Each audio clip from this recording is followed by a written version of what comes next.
Okay, students, now we'll do the very short answers of this lesson. First question is, why do you think many teachers would have rejected prevalent religious beliefs and practices? आप क्या सोचते हैं कि जो बहुत सारे पहले जो अध्यापक होते थे, पढ़ाने वाले जो गुरु होते थे, उन्होंने धार्मिक विश्वासों को क्यों उन्होंने मना कर दिया था? As they had led to class, caste and religious divided in the society, क्योंकि उस समय जो समाज है वो अलग अलग श्रेणियों में, जात पात की श्रेणियों में और धर्मों में बढ़ चुका था. Question number 2 is, why do you think ordinary people preserve the memory of Mirabai? आप लोगों को क्यों लगता है कि जो नॉर्मल लोग हैं, ऑर्डिनरी पीपल हैं, उन्होंने मीराबाई की यादों को क्यों संभाल के रखा हुआ है? Due to her true devotion to her deity, ordinary people preserve the memory of Mirabai. भगवान की भक्ति के कारण, मतलब वो पूरी तरह से भगवान की भक्ति में हमेशा लीन रहती थी, भगवान पे बहुत ज्यादा भरोसा करती थी, विश्वास करती थी. इसकी वजह से ऑर्डिनरी लोगों ने उनकी मेमोरीज को, यादों को संभाल कर रखा हुआ है. Good morning students, let's do the continuous of lesson 9 history.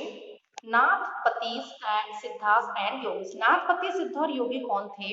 ये जब आए भक्ति काल में तो इन्होंने एक अपना ही इफेक्ट जो है लोगों पर दिखाया.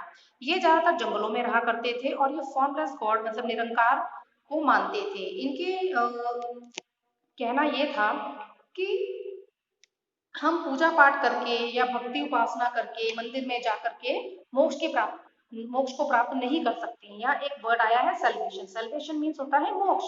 तो इन्होंने लोगों को मोक्ष प्राप्त करने के लिए क्या रास्ता बताया? योगासन करना, ब्रीदिंग एक्सरसाइज करना, मेडिटेशन करना.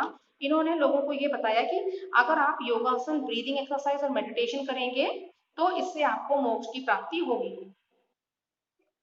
इसके बाद आया सूफिज्म एंड सिलसिला. सूफिज्म जो था ये एक मुस्लिम जो संत होते थे वो थे और इनकी कैटेगरियां डिवाइडेड थी, जैसे उसमें से किसी एक को सिलसिला कहा जाता है. सूफी वर्ड जो है ये एक अरेबिक वर्ड है जिसका मतलब होता है विजडम. विजडम मीन्स बुद्धिमान. ये हमेशा भगवान की भक्ति में लीन रहते थे और उनका ही ध्यान करते थे और कव्वालियां गाते थे, गाने गाते थे. इनके जो इंडिया में जब ये आए तो इनके इंडिया में क्या क्या मेन फीचर्स थे इनके?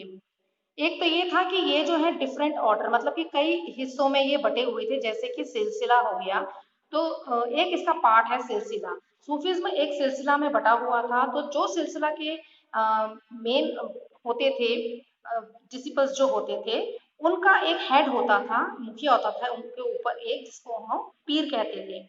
The disciples lived in the Khanwa hospital. और जो डिसाइपल्स होते थे, शिष्य जो होते थे, वो एक जो यात्री होते हैं, ट्रैवलर्स होते हैं, उनके लिए एक जगह बनाई जाती है रहने के लिए, बाहर से आने जाने वालों के लिए हॉस्पिटल या उसे खानवा बोलते थे. ये वहां पर रहते थे.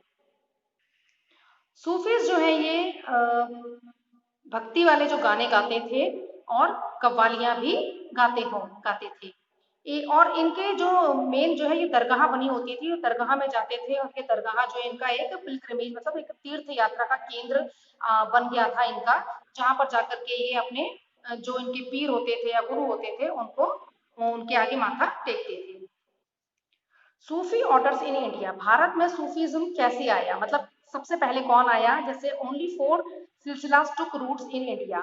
वैसे तो कई सूफीज आए, लेकिन उसमें से जो 4 सिलसिला थे सूफीज्म के, वही इंडिया में अपनी पहचान बना पाए. जैसे नंबर 1 है, हम यहाँ पढ़ते हैं, सुरहावर्दिया ऑर्डर. सुरहावर्दिया ऑर्डर जो था वो क्या था?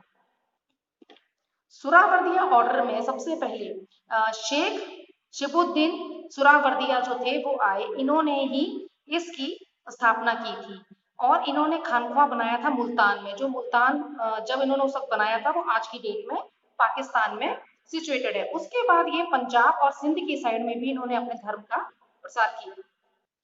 इसके बाद आते हैं चिश्तिया ऑर्डर.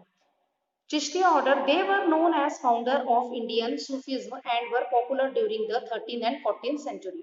जो चिश्तिया लोग थे, चिश्तियाज़म जो इनका ऑर्डर आया सूफिज्म का, ये 13वीं से 14वीं शताब्दी के बीच में बहुत ज्यादा पॉपुलर था इंडिया में।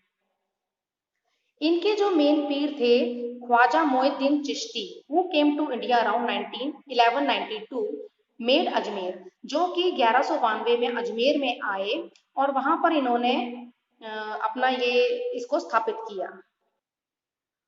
अजमेर में इन्होंने अपना सेंटर स्थापित किया और ये इनकी मृत्यु भी अजमेर में ही हुई थी 1236 में। तो जो अजमेर है वो is now leading pilgrimage centre and Urs festival is held there every year. वहां पर हर साल एक फेस्टिवल मनाया जाता है इनकी याद में, जिसे उर्स कहा जाता है, और ये मुसलमानों का एक बहुत बड़ा तीर्थ यात्रा केंद्र है। इसके बाद आया कादरिया ऑर्डर। कादरिया ऑर्डर जो है 1388 में सूफी अब्दुल करीम अल जिली जो है इन्होंने इसको स्टैब्लिश, कादरिया ऑर्डर को स्टैब्लिश किया था इंडिया में। इसके बाद आया नक्शाबंदिया ऑर्डर। नक्शाबंदिया जो ऑर्डर है ये सेंट्रल एशिया से आया था और जो मुगल एम्परर बाबर था वो इसे लेकर के आया था और उसने बाद में फिर मिडिल ईस्ट में जाकर के इसका मेन पिलग्रिमेज बनाया, जिसे कि मक्का और मदीना के नाम से जाना जाता है। मक्का और मदीना जो है ये मोमडन्स का मेन पिलग्रिमेज सेंटर है, मतलब मेन उनका तीर्थ यात्रा का केंद्र है।